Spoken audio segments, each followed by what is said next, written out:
Hello student, कैसे हैं आप सब। मैं शशि कुमार आपके अपने यूट्यूब चैनल मैथमेटिक्स वाला पर आप सभी का स्वागत करता हूं। आज के लेक्चर में बात करने वाले हैं बिहार बोर्ड क्लास 10 के हिस्ट्री चैप्टर से related very important objective question, जो कि टॉपिक के नाम पड़ेगा कृषि। कृषि से संबंधित हम ऑब्जेक्टिव क्वेश्चन 50 कराने वाले हैं। तो आज इस वीडियो को आप लोग अंत तक देखें और चैनल पर नए हैं तो चैनल को सब्सक्राइब कर लें, ताकि जितने भी वीडियो अपलोड किया जाए उसका नोटिफिकेशन आप सभी को मिले। चलिए फ्रेंड, इस क्वेश्चन को हम स्टार्ट करते हैं। फर्स्ट क्वेश्चन है, चावल है खरीफ फसल, रबी फसल, जायद फसल, इनमें से कोई नहीं। चावल है खरीफ फसल, रबी फसल, जायद फसल, इनमें से कोई नहीं। तो प्यारे स्टूडेंट, इसका राइट आंसर हो जाएगा ए, यानी चावल जो है एक खरीफ फसल है, जो कि अभी आप लोग के यहाँ चावल की धान काटा जा रहा है। और जो ये जुलाई के महीने में इसको बोया जाता है और नवंबर दिसंबर तक इसे काट लिया जाता है। दिसंबर जनवरी से आपका गेहूं का फसल को बोया जाता है और इसे आपका अप्रैल मई तक इसे काट लिया जाता है। तो जो गेहूं है ये रबी फसल है और चावल जो है खरीफ फसल है। चलिए दोस्तों, आगे चलते हैं। दाल किस पौष्टिक अंश का स्रोत है? दाल किस पौष्टिक अंश का स्रोत है? कार्बोहाइड्रेट, प्रोटीन, विटामिन डी, वसा। कार्बोहाइड्रेट, प्रोटीन, विटामिन डी, वसा। तो मेरे प्यारे स्टूडेंट, दाल जो होता है ये प्रोटीन का एक अंश है। इसका राइट आंसर हो जाएगा बी। अगला क्वेश्चन है, कपास के उत्पादन के लिए कितने दिन पलारहित होने चाहिए? कपास के उत्पादन के लिए कितने दिन पलारहित होने चाहिए? 210 दिन, 180 दिन, 365 दिन, 270 दिन। तो इसका राइट आंसर हो जाएगा ए, 210 दिन कपास के उत्पादन के लिए पलारहित होना चाहिए। अगला क्वेश्चन है, भारत का सर्वाधिक काजू उत्पादक राज्य है? भारत का सर्वाधिक काजू उत्पादक राज्य है तमिलनाडु, कर्नाटक, आंध्र प्रदेश, केरल। प्यारे स्टूडेंट, इसका राइट आंसर हो जाएगा डी, यानी केरल जो है एक काजू उत्पादक सर्वाधिक राज्य है। अगला क्वेश्चन है, भारत की कितनी प्रतिशत आबादी प्रत्यक्ष या अप्रत्यक्ष रूप से कृषि कार्य पर लगी हुई है? भारत की कितनी प्रतिशत आबादी प्रत्यक्ष या अप्रत्यक्ष रूप से कृषि पर लगी हुई है? 42.6%, 53.8%, 61.4%, 72.2%। तो इसका राइट आंसर हो जाएगा बी, यानी 53.8% जो भारत में कृषि कार्य पर लगी हुई है। अगला क्वेश्चन है, भारत के सकल राष्ट्रीय उत्पादक में कृषि का योगदान कितना प्रतिशत है? भारत के सकल राष्ट्रीय उत्पादन में कृषि का योगदान कितना प्रतिशत है? 13.7%, 15.1%, 19.5%, 21.3%। प्यारे स्टूडेंट, इसका राइट आंसर हो जाएगा ए, यानी 13.7% भारत में सकल राष्ट्रीय उत्पादन में कृषि का योगदान है। अगला क्वेश्चन है, रबी फसल की बुआई किस माह आरंभ की जाती है? रबी फसल की बुआई किस माह आरंभ की जाती है? प्यारे स्टूडेंट देखिए, पहले हम क्वेश्चन बताए हैं अभी आपको कि रबी फसल की बुआई किस माह आरंभ की जाती है। तो अक्टूबर नवंबर, यानी अक्टूबर नवंबर में इसकी बुआई की जाती है। और तो इसका राइट आंसर हो जाएगा डी, यानी रबी फसल की जो बुआई होती है अक्टूबर नवंबर में होती है और इसे हम अप्रैल मई के अंत तक इसे काट लेते हैं। अगला क्वेश्चन है, भारत कृषि की असफलता का एक प्रमुख कारण है? भारत कृषि की असफलता का एक प्रमुख कारण है अनियमित मानसून, सौर ऊर्जा का अभाव, रासायनिक खादों की कमी, बाजार का अभाव। प्यारे स्टूडेंट, इसका राइट आंसर हो जाएगा ए, यानी अनियमित मानसून भारतीय कृषि की असफलता का एक प्रमुख कारण है। अगला क्वेश्चन है, निम्नलिखित में कौन सा उस कृषि प्रणाली को दर्शाता है जिसमें एक ही फसल लंबे चौड़े क्षेत्र में उगाई जाती है? गहन कृषि, स्थानांतरित कृषि, रोपड़ कृषि, बागवानी कृषि। तो प्यारे स्टूडेंट, इसका राइट आंसर हो जाएगा सी, यानी रोपड़ कृषि जो है एक उस कृषि प्रणाली को दर्शाता है जिसमें एक ही फसल लंबे चौड़े क्षेत्र में उगाई जाती है। अगला क्वेश्चन है, इनमें से कौन सा यंत्र प्रारंभिक जीविका कृषि कार्य के लिए उपयोगी नहीं है? इनमें से कौन सा यंत्र प्रारंभिक जीविका कृषि कार्य के लिए उपयोगी नहीं है? तो फर्स्ट ऑप्शन है हल, खुरपी, कुदाल, ट्रैक्टर। तो प्यारे स्टूडेंट, इसका राइट आंसर हो जाएगा डी यानी ट्रैक्टर जो है ये यंत्र ऐसा है जो प्रारंभिक जीविका कृषि कार्य के लिए उपयोगी नहीं होता है। अब हम लोग हल से भी काम कर सकते हैं, खुरपी से भी काम कर सकते हैं और कुदाल से भी काम कर सकते हैं, लेकिन ट्रैक्टर जो है एक ऐसा यंत्र है जिसका कृषि कार्य में के लिए उपयोगी नहीं है। क्वेश्चन बोल रहा है कि इनमें से कौन सा यंत्र प्रारंभिक जीविका कृषि कार्य के लिए उपयोगी नहीं है, तो आपका ट्रैक्टर हो जाएगा। अगला क्वेश्चन है वर्तमान समय में कुल कृषि भूमि का कितना प्रतिशत भाग प्रति भूमि का है। वर्तमान समय में कुल कृषि भूमि का कितना प्रतिशत भाग प्रति भूमि का है। 2%, 5%, 8%, 11%। प्यारे स्टूडेंट इसका राइट आंसर हो जाएगा बी यानी 5% जो है यानी 5% वर्तमान समय में कुल कृषि की भूमि का कितना प्रतिशत भाग प्रति भूमि है, तो 5%। अगला प्रश्न है भारत के कुल भूभाग का कितना प्रतिशत भाग मैदानी है। भारत के कुल भूभाग का कितना प्रतिशत भाग मैदानी है।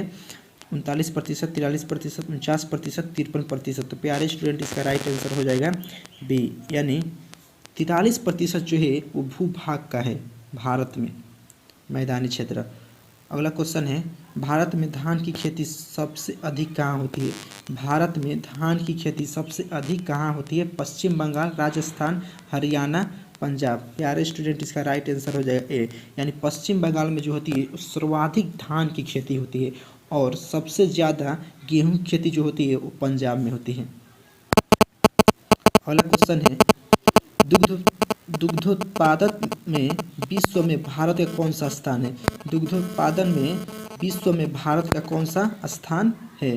प्रथम, तृतीय, द्वितीय और चतुर्थ। प्रथम, द्वितीय, तृतीय और चतुर्थ। तो प्यारे स्टूडेंट इसका राइट आंसर हो जाएगा बी यानी दुग्धोत्पादन में विश्व में भारत का दूसरा स्थान है।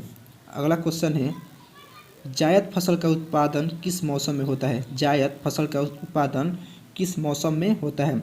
गर्मी में, बरसात में, जाड़ा में, वसंत में। प्यारे स्टूडेंट इसका राइट आंसर हो जाएगा ए यानी गर्मी में जो होता है जायद फसल का उत्पादन होता है। अगला क्वेश्चन है इनमें कौन सी फसल रेशेदार है। इनमें कौन सी फसल रेशेदार है। जूट, मकई, गेहूँ, बाजरा। जूट, मकई, गेहूँ, बाजरा। तो प्यारे स्टूडेंट आप लोग को पता होगा कि जूट जो होता है वो एक रेशेदार फसल होता है। अगला क्वेश्चन है भारत में बाजरा की सर्वाधिक खेती कहाँ होती है। भारत में बाजरा की सर्वाधिक खेती कहाँ होती है। ऑप्शन है आपका महाराष्ट्र, गुजरात, राजस्थान, तमिलनाडु। प्यारे स्टूडेंट इसका राइट आंसर हो जाएगा सी यानी राजस्थान में है जो बाजरा का सर्वाधिक खेती होती है। अगला क्वेश्चन है इनमें कौन गेहूं का प्रमुख उत्पादक नहीं है। इनमें कौन गेहूं का प्रमुख उत्पादक नहीं है। उत्तर प्रदेश, मध्य प्रदेश, तमिलनाडु, राजस्थान। इसका राइट आंसर हो जाएगा सी यानी तमिलनाडु जो है यहाँ पर गेहूं की खेती नहीं होती है। अगला क्वेश्चन है किस राज्य में धान की सिंचित क्षेत्र अधिक मिलते हैं। किस राज्य में धान के सिंचित क्षेत्र अधिक मिलते हैं। ऑप्शन है पश्चिम बंगाल, तमिलनाडु, आंध्र प्रदेश में, उत्तर प्रदेश में। प्यारे स्टूडेंट इसका राइट आंसर हो जाएगा बी यानी तमिलनाडु में जो है धान के सिंचित क्षेत्र सबसे अधिक है। अगला क्वेश्चन है भारत में ज्वार की सबसे अधिक खेती कहाँ होती है। भारत में ज्वार की सबसे अधिक खेती कहाँ होती है। तो महाराष्ट्र में, गुजरात में, उत्तर प्रदेश में, तमिलनाडु में। प्यारे स्टूडेंट इसका राइट आंसर हो जाएगा ए यानी महाराष्ट्र में जो होती है वो ज्वार की सबसे अधिक खेती होती है। अगला क्वेश्चन है अधिक दिनों तक वर्षा का वियोग सहना किस फसल के लिए घातक सिद्ध होता है। अधिक दिनों तक वर्षा के वियोग सहना किस फसल के लिए घातक सिद्ध होता है। तो आपका ऑप्शन है धान, गेहूँ, चाय और कपास। तो आपका राइट आंसर हो जाएगा सी यानी चाय जो है वो अधिक दिनों तक वर्षा के वियोग सहना फसल के लिए घातक सिद्ध हो सकता है और चाय की सबसे अधिक खेती जो होती है वो असम में होती है। अगला क्वेश्चन है किस फसल की खेती के लिए ढालू भूमि आवश्यक है। किस फसल की खेती के लिए ढालू भूमि आवश्यक है। गेहूँ, कपास, गहवा और गन्ना। प्यारे स्टूडेंट इसका राइट आंसर हो जाएगा सी यानी कहवा जो है वो फसल खेती के लिए ढालू भूमि आवश्यक है। अगला क्वेश्चन है दक्षिण भारत में सर्वाधिक गन्ना उत्पादक राज्य कौन सा है। दक्षिण भारत में सर्वाधिक गन्ना उत्पादक राज्य कौन सा है। ऑप्शन है आंध्र प्रदेश, उड़ीसा, महाराष्ट्र, तमिलनाडु। प्यारे स्टूडेंट इसका राइट आंसर जो हो जाएगा वो सी हो जाएगा, यानी महाराष्ट्र में जो होता है वो गन्ना का उत्पादक सबसे अधिक होता है। अगला क्वेश्चन है चाय का सर्वप्रथम उत्पादक कहाँ आरंभ किया गया। चाय का सर्वप्रथम उत्पादक कहाँ आरंभ किया गया। नर्मदा घाटी में, सिंधु घाटी में, कोसी घाटी में, ब्रह्मपुत्र घाटी में। तो प्यारे स्टूडेंट इसका राइट आंसर हो जाएगा यानी डी, ब्रह्मपुत्र घाटी में चाय का सर्वप्रथम उत्पादक आरंभ किया गया। अगला क्वेश्चन है भारत में जूट की सबसे अधिक खेती कहाँ होती है। भारत में जूट की सबसे अधिक खेती कहाँ होती है। तो असम में, पश्चिम बंगाल में, तमिलनाडु में, उड़ीसा में। असम में, पश्चिम बंगाल में, तमिलनाडु में, उड़ीसा में। तो प्यारे स्टूडेंट इसका राइट आंसर हो जाएगा बी, यानी पश्चिम बंगाल में जो होती है जूट की सबसे अधिक खेती होती है। अगला क्वेश्चन ऑपरेशन फ्लड से क्या तात्पर्य है। ऑपरेशन फ्लड से क्या तात्पर्य है। बाढ़ नियंत्रण, डेयरी विकास, बांध मरम्मत, धान की उन्नत खेती। तो प्यारे स्टूडेंट इसका राइट आंसर हो जाएगा बी, यानी डेयरी विकास में ऑपरेशन फ्लड का अधिक तात्पर्य है। अगला क्वेश्चन है हरित क्रांति का दूसरा चरण कब प्रारंभ हुआ। हरित क्रांति का दूसरा चरण कब प्रारंभ हुआ। 1983 से 84 में, 1951 से 52 में, 2000 से 1 में, 2000 से लेकर 1 में, 1914 से लेकर 15 में। तो प्यारे स्टूडेंट इसका राइट आंसर हो जाएगा ए, यानी 1983 से लेकर 84 में। अगला क्वेश्चन है दुग्ध उत्पादन में संबंधित ऑपरेशन फ्लड 2 नामक योजना कब प्रारंभ की गई। दुग्ध उत्पादन में संबंधित ऑपरेशन फ्लड 2 नामक योजना कब प्रारंभ की गई। 1970, 1985 में, 1981 में, 1999 में। तो प्यारे स्टूडेंट इसका राइट आंसर हो जाएगा सी, यानी 1981 में दुग्ध उत्पादन से संबंधित ऑपरेशन फ्लड 2 नामक योजना प्रारंभ की गई। अगला क्वेश्चन है निम्न में से कौन एक कॉफ़ी की किस्म नहीं है। निम्न में से कौन एक कॉफ़ी की किस्म नहीं है। रोबस्ता, यूरेबिका, लिबेरिका, अरेबिका। तो प्यारे स्टूडेंट इसका राइट आंसर हो जाएगा बी, यानी यूरेबिका जो है एक कॉफ़ी की किस्म नहीं है। अगला क्वेश्चन है पूर्वोत्तर भारत में कॉफ़ी उत्पादक में अग्रणी राज्य कौन सा है। पूर्वोत्तर भारत में कॉफ़ी उत्पादक में अग्रणी राज्य कौन सा है। मेघालय, नागालैंड, मिजोरम, त्रिपुरा। तो इसका राइट आंसर हो जाएगा डी, यानी त्रिपुरा जो है वो कॉफ़ी उत्पादक में अग्रणी राज्य है। अगला क्वेश्चन है कपास का मूल स्थान किस देश को माना जाता है। कपास का मूल स्थान किस देश को माना जाता है। भारत, चीन, इंग्लैंड, अमेरिका। प्यारे स्टूडेंट इसका राइट आंसर हो जाएगा ए, यानी भारत जो है कपास का एक मूल स्थान देश माना जाता है। अगला क्वेश्चन है निम्न में से कौन मोटे अनाज की फसल नहीं है। निम्न में से कौन एक मोटे अनाज की फसल नहीं है। ज्वार, बाजरा, गन्ना, रागी। तो प्यारे स्टूडेंट इसका राइट आंसर हो जाएगा सी, यानी जो गन्ना है वो निम्न में से मोटे अनाज की फसल नहीं है।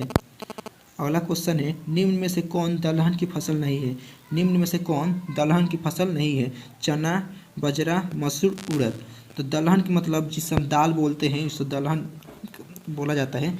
तो चना भी दलहन का फसल है, और मसूर भी दलहन का फसल है, उड़द भी दलहन का फसल है, और अरहर जो होता है वह भी एक दलहन का फसल है, लेकिन बाजरा जो है एक दलहन का फसल नहीं है। तो इसका राइट आंसर हो जाएगा बी। अगला क्वेश्चन है मूंगफली का उत्पादक भारत के किस राज्य में सबसे ज़्यादा होता है। मूंगफली का उत्पादक भारत में किस राज्य में सबसे ज़्यादा होता है।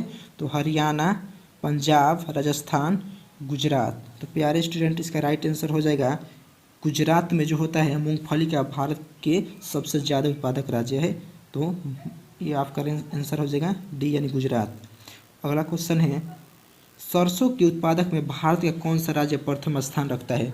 सरसों के उत्पादक में भारत का कौन सा राज्य प्रथम स्थान रखता है। उत्तर प्रदेश, राजस्थान, पंजाब, बिहार। तो प्यारे स्टूडेंट इसका राइट आंसर हो जाएगा ए, यानी उत्तर प्रदेश जो है सरसों के उत्पादक में भारत का एक ऐसा राज्य है जो प्रथम स्थान रखता है। सबसे ज़्यादा यहाँ पर सरसों जो होता है उगाया जाता है। अगला क्वेश्चन है उजला सोना किस पौधे को कहा जाता है। उजला सोना किस पौधे को कहा जाता है। जूट, कपास, नारियल, गन्ना। उजला सोना किस पौधे को कहा जाता है। जूट, कपास, नारियल और गन्ना। तो प्यारे स्टूडेंट इसका राइट आंसर हो जाएगा बी, यानी कपास जो है ये उजला सोना के पौधे कहा जाता है, यानी कपास ऐसे भी उजला होता है। अगला क्वेश्चन है, भारत में किस फल का उत्पादन सबसे अधिक होता है? भारत में किस फल का उत्पादन सबसे अधिक होता है? आम, सेब, संतरा और केला। आम, सेब, संतरा और केला। प्यारे स्टूडेंट इसका राइट आंसर हो जाएगा डी, यानी केला जो है वो भारत के एक ऐसा फल है जो सबसे अधिक उगाया जाता है। अगला क्वेश्चन है, भारत में सबसे अधिक चाय का निर्यात किस पतन से किया जाता है? भारत में सबसे अधिक चाय का निर्यात किस पतन से किया जाता है? कोलकाता, चेन्नई, पारादीप, कांडला। कोलकाता, चेन्नई, पारादीप और कांडला। तो प्यारे स्टूडेंट इसका राइट आंसर हो जाएगा ए, यानी कोलकाता जो है सबसे अधिक चाय का निर्यात पतन किया जाता है। अगला क्वेश्चन है, भारत के किस क्षेत्र में गरम मसालों की खेती की जाती है? भारत के किस क्षेत्र में गरम मसालों की खेती की जाती है? उत्तरी क्षेत्र, पश्चिमी क्षेत्र, दक्षिणी क्षेत्र, पूर्वी क्षेत्र। उत्तरी क्षेत्र, पश्चिमी क्षेत्र, दक्षिणी क्षेत्र और पूर्वी क्षेत्र। तो इसका राइट आंसर हो जाएगा सी, यानी दक्षिणी क्षेत्र में भारत के गरम मसाले की खेती की जाती है। अगला क्वेश्चन है, गेहूं के उत्पादक में भारत के विश्व में कौन सा स्थान है? गेहूं के उत्पादक में भारत में विश्व का कौन सा स्थान है? तो प्यारे स्टूडेंट इसका राइट आंसर हो जाएगा बी, यानी दूसरा स्थान है गेहूं के उत्पादक में भारत में। अगला क्वेश्चन है, कपास की खेती के लिए कौन सी मिट्टी सर्वाधिक उपयुक्त है? कपास की खेती के लिए कौन सी मिट्टी सर्वाधिक उपयुक्त है? प्यारे स्टूडेंट इसका राइट आंसर हो जाएगा सी, यानी काली मिट्टी जो है ये कपास की खेती के लिए बहुत ही उपयुक्त होता है। काली मिट्टी पर हम कपास उगाया जाता है। अगला क्वेश्चन है, भारत के किस राज्य में सुपानी सीढ़ी नुमा खेती प्रचलित है? भारत के किस राज्य में सुपानी खेती प्रचलित है? बिहार, पंजाब, हरियाणा, उत्तराखंड। इसका राइट आंसर हो जाएगा डी, यानी उत्तराखंड में जो होता है वो खेती प्रचलित है। अगला क्वेश्चन है, निम्न में से किस फसल की खेती रोपण कृषि के अंतर्गत की जाती है? निम्न में से किस फसल की खेती रोपण कृषि के अंतर्गत की जाती है? धान, गेहूं, कपास, चाय। धान, गेहूं, कपास, चाय। तो प्यारे स्टूडेंट इसका राइट आंसर हो जाएगा डी, यानी कपास जो है वो निम्न में से फसल की खेती रोपण कृषि के अंतर्गत की जाती है। सॉरी, चाय जो है वो फसल की खेती रोपण कृषि के अंतर्गत की जाती है। अगला क्वेश्चन है, सरसों किस प्रकार की फसल है? सरसों किस प्रकार की फसल है? दलहन, तेलहन, पै फसल, रेशेदार फसल। दलहन, तेलहन, पै फसल, रेशेदार फसल। तो प्यारे स्टूडेंट सरसों जो होता है, सरसों से हम तेल निकालते हैं, तो एकदम मामूली बात है कि राइट आंसर इसका बी हो जाएगा कि ये तेलहन हो जाएगा। अगला क्वेश्चन है, विश्व में चाय का सबसे बड़ा उत्पादक देश कौन सा है? विश्व में चाय का सबसे बड़ा उत्पादक देश कौन सा है? भारत, चीन, संयुक्त राज्य अमेरिका, श्रीलंका। तो प्यारे स्टूडेंट इसका राइट आंसर हो जाएगा बी, यानी चीन जो है भारत जो है वो विश्व में चाय का सबसे उत्पादक बड़ा देश है। अगला क्वेश्चन है, भारत का नारियल प्रदेश किसे कहा जाता है? भारत का नारियल प्रदेश किसे कहा जाता है? यानी नारियल सबसे ज़्यादा उगाया जाता है वहाँ पर। कर्नाटक, केरल, उड़ीसा, पश्चिम बंगाल। प्यारे स्टूडेंट इसका राइट आंसर हो जाएगा बी, यानी केरल में जो होता है भारत का एक नारियल प्रदेश कहा जाता है। यहाँ पर नारियल की खेती ज़्यादा अधिक होती है। अगला क्वेश्चन है, निम्न में कौन रोपण फसल नहीं है? निम्न में कौन रोपण फसल नहीं है? गेहूँ, गन्ना, चाय, रबड़। प्यारे स्टूडेंट गन्ना, रबड़ भी रोपा जाता है, चाय भी रोपा जाता है और गन्ना भी रोपा जाता है, लेकिन गेहूं एक ऐसा फसल है जिसे हम छींटते हैं। आप लोग की तरफ देखिए गेहूं की खेती होती होगी तो हम लोग छींटते हैं, गेहूं छींटते हैं। तो एक गेहूं ऐसा फसल है जिससे हम छींटते हैं, रोपण फसल नहीं है। और धान रोपण फसल है। तो इसका राइट आंसर हो जाएगा ए। अगला क्वेश्चन है, सुनहरा रेशा किस फसल का अन्य नाम है? सुनहरा रेशा किस फसल का अन्य नाम है? कपास, सन, नारियल, जूट। तो इसका राइट आंसर हो जाएगा जूट। जूट जो है इस सुनहरा रेशा का फसल का अन्य नाम है। अगला क्वेश्चन है, भारत में बागानी कृषि की शुरुआत हुई थी। भारत में बागानी कृषि की शुरुआत हुई थी 1885 में 1990 में, 1857 में, 1880 में। प्यारे स्टूडेंट, इसका राइट आंसर हो जाएगा डी, यानी 1880 में भारत में बागवानी कृषि की शुरुआत की गई। अगला क्वेश्चन है, निम्न में कौन सी पेय फसल है? निम्न में कौन सी पेय फसल है? तंबाकू, कॉफ़ी, चना, मूंगफली। पेय यानी पीने योग्य। तंबाकू तो नहीं पिया जाता है, चाय भी, चना भी नहीं पिया जाता है, मूंगफली भी नहीं पिया जाता है, तो पेय का मतलब होता है पीना, यानी कॉफ़ी एक ऐसा है फसल जिसे हम पीते हैं, तो इसका राइट आंसर हो जाएगा बी। दोस्तों, आज के लेक्चर में हम 50 क्वेश्चन लेकर आए थे। बहुत ही इम्पोर्टेंट क्वेश्चन था कृषि से संबंधित, तो ये कॉम्पिटिटिव एग्जाम में पूछा जाता है, और आप लोग का 10th का जो एग्ज़ाम आने वाला है उसमें भी इससे रिलेटेड क्वेश्चन आने वाले हैं। तो इसे वीडियो को अंत तक आप देखे होंगे, हमें उम्मीद है। और चैनल को सब्सक्राइब कर लीजिएगा और बेल आइकन को दबा दीजिएगा, ताकि जितना भी वीडियो अपलोड किया जाए उसका नोटिफिकेशन आप सभी को मिले। इस मैथमेटिक्स चैनल पर मैथ भी पढ़ाया जाता है और सोशल साइंस का ऑब्जेक्टिव भी कराया जाता है। तो दैट्स ऑल, थैंक यू।